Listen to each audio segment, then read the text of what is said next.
The morning it started, I was doing something simple. I was in my garage workshop outside Cleveland, brushing dust off an old dining chair I'd promised to refinish for my daughter-in-law. The space smelled like cedar and varnish. A little space heater clicked on and off by my boots. I had the radio low, just talk I wasn't really listening to. My phone buzzed on the workbench. A text from my son, Evan. I wiped my hands on a rag before I picked it up. The screen lit my palm in that quiet way phones do when you're alone. Evan, Dad, we need to talk about Thanksgiving. I stared at it a second, then set the rag down like I had all the time in the world. I was 71 then. I'd spent most of my life building and fixing things. You don't rush your hands when you still want them steady. I called him instead of texting back. That's still my default. He answered on the second ring. Hey, Dad. His voice was tight, just a little. Enough that I noticed it. I'd been noticing it more often lately. What's going on with Thanksgiving? I asked. There was a pause. Not silence exactly. More like someone deciding what version of the truth to use. I could hear a second voice in the background, his wife, Maya, muffled and moving. Finally he said, So, Maya's mom wants to host this year. I waited, letting him finish. Okay, I said. So you're heading up to Michigan? No, they're coming here, to our house. Our house. Not the phrase I expected. 3 years earlier, I'd put down most of the money to get them into that place in Westlake. A big old colonial with good bones and too many projects, the kind of place I understood. I'd told Evan it was an early inheritance. I wanted to see him settled while I was still around to enjoy it with him. I kept my voice even. That sounds nice. I'll bring the bourbon maple glaze for the turkey like usual. Another pause. Longer. Then Evan cleared his throat like he was about to read something off a card. Dad, the thing is, Maya's mom specifically asked that it just be her immediate family this year. I didn't answer right away. I set my phone down on the bench and looked at the chair leg in my hand. The wood grain caught the light from the overhead bulb. My thumb traced a shallow scratch, the kind you only see once you slow down. Immediate family, I repeated. Yeah, he said quickly. You know, parents and kids, her mom, her dad, us, the kids. She says Thanksgiving should be intimate. I could feel my breathing change, like my lungs forgot what they were doing for a second. So I'm not immediate family, I said, not loud, just factual. Dad, come on, he said. That's not what I meant. It's what she meant. He exhaled. I pictured him rubbing his forehead the way he does when he's trying to keep the peace. Evan always wanted the room calm, even when the calm was fake. She feels like she hasn't had enough time with the kids, he said. They don't come down here much and… They live 4 hours away, I said. I see my grandkids every Sunday. I know, he said. I know. It's just this year. I stood there in my workshop with sawdust on the concrete floor and my late father's old level hanging on the wall. Evan had helped me mount it years ago when he was a teenager, proud of himself for holding a drill steady. My voice stayed controlled because raising it wouldn't change anything. Did you tell her I'm the one who made it possible for you to have that house? I asked. Dad, he said, sharper now. That's not fair. I didn't argue with him. I didn't lecture. I didn't threaten anything. I just felt something settle inside me, heavy and clear, like a tool clicking into place. Okay, I said. Tell Maya I hope she has a good Thanksgiving. Dad, I ended the call before he could finish. I put the phone face down on the workbench and stood there a while, listening to the heater click and the radio murmur. My hands didn't shake. That came later. That night, my apartment felt smaller than usual. No smell of turkey, no kids running down a hallway, just the hum of the fridge and the occasional car passing outside.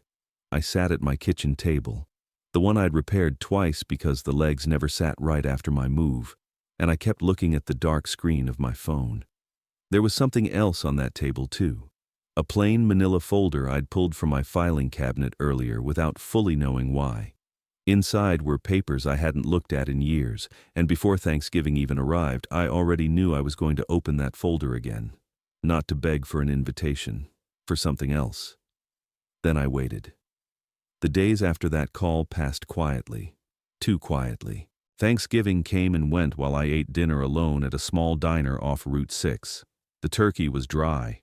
The stuffing tasted like it came from a box. The waitress kept checking on me more than necessary, which told me everything I needed to know about how I looked sitting there by myself.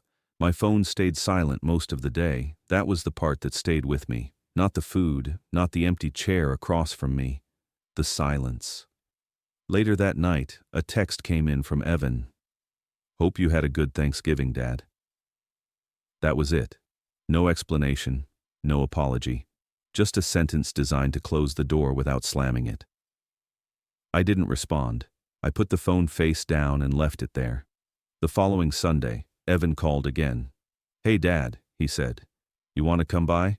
The kids keep asking about you." I leaned back in my chair and looked out the window of my apartment. Gray sky. Late fall. Leaves pushed up against the curb like they'd run out of places to go. "When does Maya's mom leave?" I asked. "She went home yesterday." I nodded to myself. "So now I'm allowed back." "That's not what this is," he said. "You're making it sound worse than it is." I didn't argue.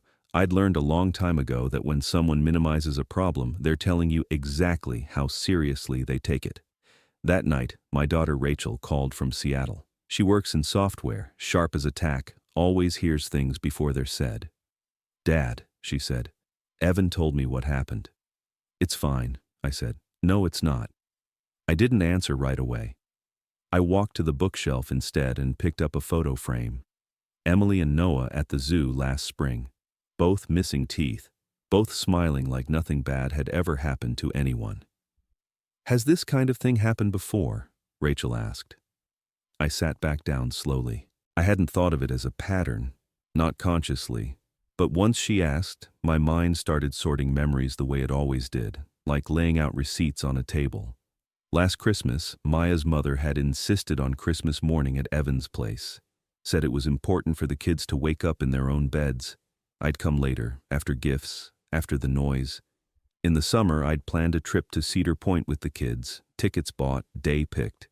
The night before, plans changed because Maya's parents were unexpectedly in town and wanted to take the kids somewhere educational. Easter, my birthday. A school play I found out about after the fact. Each one had felt reasonable on its own, flexible, temporary. Together, they felt different. "How long have you been putting up with this?" Rachel asked quietly. "I thought I was being understanding," I said. "I thought that's what you do when you want to keep peace." "At whose expense?" she asked. I didn't answer. After the call, I couldn't sleep. I got up around 2 in the morning and pulled that manila folder from the cabinet.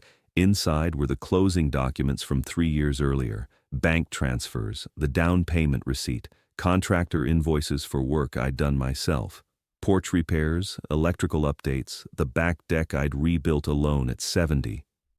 I wasn't angry reading them. I was focused. The next Wednesday, I was supposed to take Emily to swimming lessons. I'd done it every week for over a year. Gave Evan and Maya a break. Gave me time with my granddaughter. That morning, a text came in from Maya. "Lawrence, my mom's in town for a few days. She wants to take Emily shopping. Can we reschedule swimming?" Lawrence. Not Dad. I stared at the screen longer than I should have. I called Evan at work. "Did you know Maya just canceled swimming?" I asked. "It's just one lesson," he said. "It's never just one," I said. "It's always one more." He sighed. "I don't know what you want me to say." "I want you to say you'll talk to your wife," I said. "I want you to say my relationship with my grandkids matters." There was a pause. Then he said, "You already gave us a house. That doesn't mean you get to control everything." That word stuck with me. Control. I ended the call calmly. But something had shifted. I could feel it the way you feel a structure settle when the foundation finally gives a little. That night, I made a list. Not emotional, just factual. Dates, canceled plans, changed holidays, messages. I didn't know yet what I was going to do with it. But I knew I was done pretending it meant nothing. And for the first time, I stopped thinking like a father hoping to be included. I started thinking like someone who needed order. Then I waited. I didn't confront anyone right away. That was important. When you rush in emotional situations, you give up leverage without realizing it. I'd learned that over decades of dealing with inspectors, suppliers, contracts that changed mid-project. You slow down, you verify, you put things in order. The first call I made wasn't to Evan. It was to my attorney, Mark Feldman. He'd handled my wife's estate years earlier. Practical, precise, not sentimental. "Mark," I said, "I need to understand my position." He listened without interrupting while I laid it out. The house, the down payment, the work I'd done, the way things had shifted since. When I finished, there was a pause. "Legally," he said, "the house is in your son's name. The down payment was a gift unless documented otherwise." "I assumed that," I said.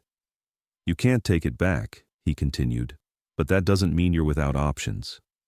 I didn't ask him to explain emotionally. I asked him to explain structurally. "What options?" I said. "Well," he said, "if your son ever chooses to sell, you're free to make an offer like anyone else. Fair market value, clean transaction." "And if I don't want the house?" I asked. "Then you can buy something nearby. Proximity isn't illegal." That line stayed with me. After the call, I drove to Westlake, parked across the street from Evan's place. I didn't get out. I just sat there with the engine off, hands on the wheel, looking at the front of the house. I'd rebuilt that porch myself, replaced half the railing, fixed a slope in the driveway that had been wrong for 20 years. I could point to improvements no inspector would ever notice, but every winter would appreciate. I wasn't angry. I was clear. That afternoon, I checked recent sales in the neighborhood. Comparable homes, time on market, prices. The numbers told a story that didn't involve feelings at all. Property values had jumped. A lot. Evan had equity now, more than he realized. Enough to give him choices if he ever needed them. I made another call, this time to a realtor I'd known for years. I framed it as hypothetical. "If a house came up near my son," I asked, "what would that look like?" She didn't hesitate. "Actually," she said, "the place next door to him is going up next week. 3-bedroom, needs work." Needs work. I smiled to myself. That night, Rachel called again. "You sound different," she said. "I am," I told her. I explained the situation, the options, the numbers, not with drama, just facts. There was a long silence on her end. "Dad," she said finally, "this is serious." "I know. You're not doing this to punish him, are you?" "No," I said. "I'm doing this so I don't disappear quietly." Another week passed. Then Evan called to ask if I could babysit. His usual sitter had canceled. Maya's parents were out of town. I said no, not harshly, not sarcastically, just no. "I have plans," I said. "What plans?" he asked. "I'm reorganizing things," I replied. That seemed to unsettle him more than an argument would have. 2 days later, I called him and asked to meet for lunch. Neutral ground, midday, no kids, no home field advantage. When we sat down, I slid a sealed envelope across the table. "I want to buy the house," I said. He stared at it. "What?" "Fair market value, plus 5%, cash, 30-day close." His face tightened. "Why would we do that?" I leaned back slightly.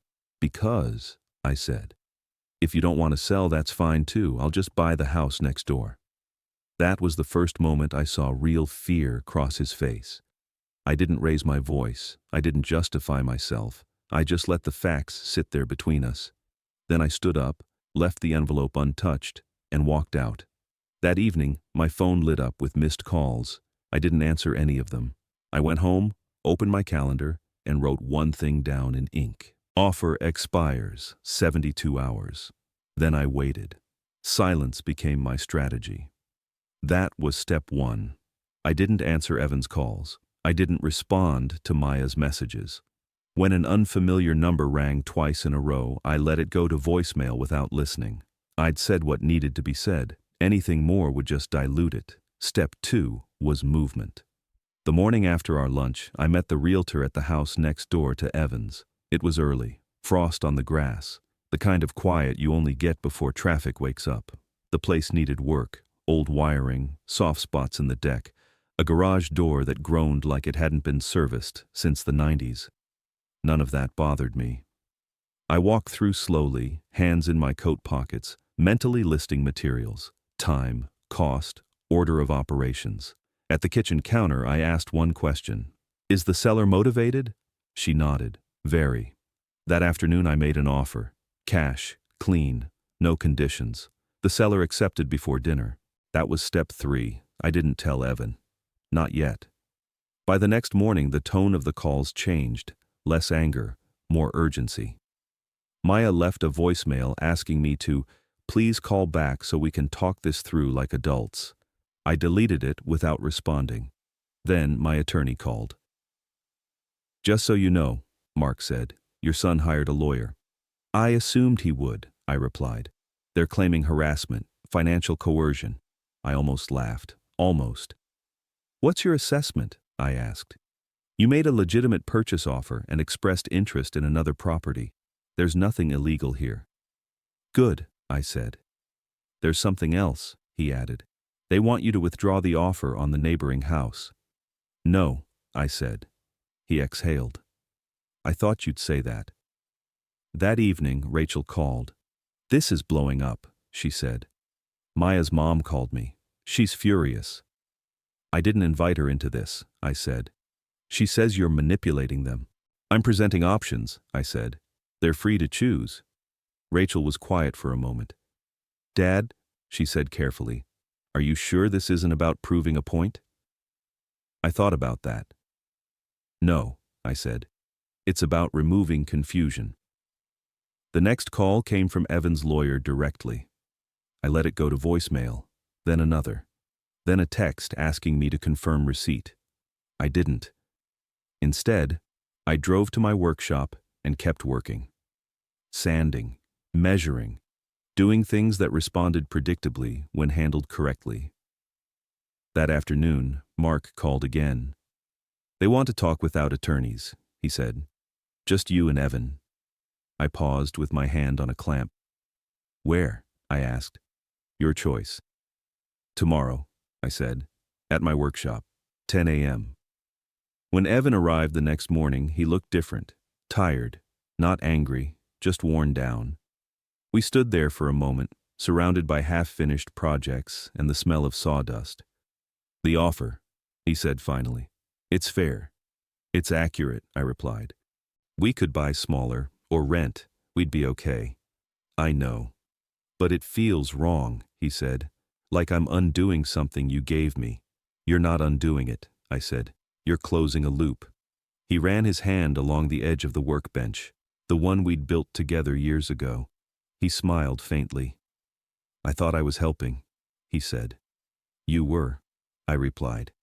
He looked up at me then, really looked. I messed up, he said quietly. I didn't respond right away. This wasn't the moment for reassurance, or forgiveness, or emotion. This was the moment for clarity. I'm buying the house next door, I said. That's already done. He stiffened. Why? He asked. If I'm admitting it. Because words come easy under pressure, I said. Change doesn't. He sat down heavily on a stool. How long? He asked. 6 months, I replied. If things are genuinely different, I'll sell it. And if they're not, then I'll stay. He nodded slowly, like someone accepting a rule they didn't write but couldn't dispute. Before he left, he asked one more thing. Will you come to dinner tomorrow? He said. Just us. No guests. I looked at him for a long moment. Then I nodded once. I'll be there, I said. After he left, I stood alone in the workshop, listening to the quiet settle back in. The offer clock was still running, and this time, everyone knew it. I arrived at their house just before 5. Early enough to be deliberate, not early enough to be awkward. The porch light was already on, even though it wasn't dark yet. That told me Evan was nervous. I noticed things like that. Always had. Maya opened the door. She smiled, but it didn't reach her eyes. Hi, Lawrence, she said. Thanks for coming. I nodded and stepped inside. The house smelled like roasted chicken and lemon cleaner. Toys were pushed neatly into bins along the wall. Order, but temporary. The kind you reset later. The kids ran up to me before anything else could happen. Emily wrapped her arms around my legs. Noah followed, showing me a rock he'd found at school that afternoon. I listened. I always did. For a few minutes, nothing else existed. Then, dinner. We sat at the table I'd refinished myself. The chairs didn't wobble anymore. I noticed Evan noticed that too. Conversation stayed light. School, weather, work. Maya talked more than usual, like she was filling space on purpose. Evan watched me carefully, waiting for something that didn't come. After the kids went upstairs, Evan cleared his throat. "Dad," he said, "we wanted to talk." I didn't shift in my chair. I didn't cross my arms. I just waited. Maya spoke first. "My mother is difficult," she said. "I know that." I nodded once. "But managing her has taken a lot out of me," she continued. "And somewhere along the way, I stopped seeing what it was costing you." I didn't interrupt. Silence, when used properly, keeps people honest. She looked down at the table. "We canceled things," she said. "Changed plans, made assumptions. And I see now that it wasn't fair." I folded my hands, calm, neutral. "I'm not asking your mother to change," I said. "I'm asking you to stop letting her schedule my relationship with my grandchildren." Evan nodded quickly. "That's on me," he said. "I thought keeping everyone calm was the same as doing the right thing." "It's not," I said. "It just delays consequences." Maya swallowed. "So what happens now?" I answered simply. "Sunday dinners are mine," I said. "Unless there's an actual emergency, not a visit, not a preference, an emergency." She nodded. "Holidays," I continued. "We plan them ahead of time. Nobody gets excluded last minute." Another nod. "And when plans are made," I said, "they don't get canceled because someone more difficult shows up." That one took a moment, but eventually she nodded too. "We can do that," Evan said. I looked at him carefully. "Doing it once isn't the same as changing," I said. "That's why I'm still moving next door." Maya's expression tightened. "Even after this?" "Yes," I said, "because this conversation is necessary, but it isn't proof." The room went quiet, not hostile, just real. Evan rubbed his hands together. 6 months, he said. 6 months, I confirmed. The call came during dinner cleanup. Maya's phone lit up on the counter. She glanced at the screen and hesitated. "It's my mom," she said. Evan looked at her, then at me. She answered. "Hi, Mom," she said. Listened. Paused. "No. We're eating with Lawrence." Another pause. "Yes, tonight." Her shoulders stayed steady. "We'll talk tomorrow." She hung up. No apology, no explanation. Just a boundary. Evan met my eyes across the room. I gave him a single nod. It wasn't reconciliation. It was alignment. When I left that night, the air felt colder, clearer. 2 weeks later, I closed on the house next door. I didn't celebrate. I didn't announce it. I just moved my things in quietly. And then I waited. The move itself was uneventful. I brought only what I needed: a bed, a table, my tools. The rest stayed in storage. The house next door felt empty at first, but empty isn't a bad thing. Empty means nothing's been decided yet. The first Sunday dinner happened on schedule. No cancellations, no adjustments, no explanations. I walked next door at 5, carrying a small toolbox because Evan had asked, carefully, respectfully, if I could look at the loose railing on the back deck. Not as a favor owed, as a request. We fixed it together. Quiet work, screws, level, measuring twice. Emily sat nearby, drawing on the deck boards with chalk.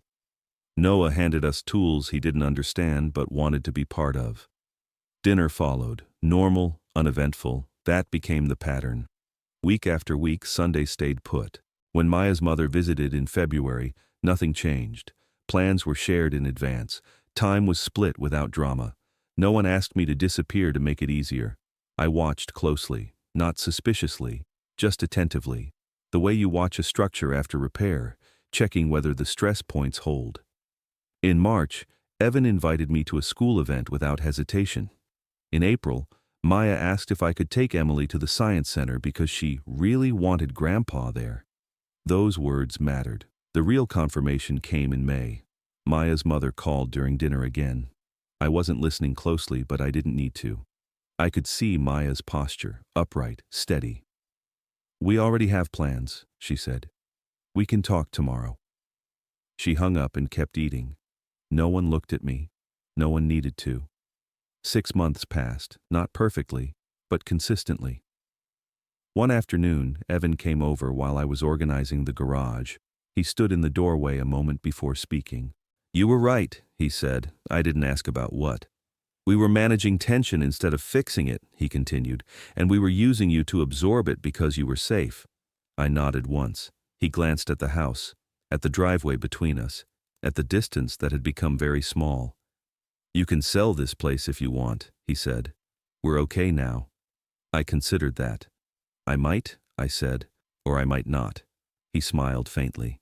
"That's fair." Later that week, Rachel called. "So?" she asked. "Are you moving back?" "I don't think so," I said. "Why?" I looked out the window. Emily was in the yard next door, waving at me through the fence like it was the most natural thing in the world. "Because proximity shouldn't feel like leverage," I said. "It should just feel normal." The paperwork stayed in my desk drawer.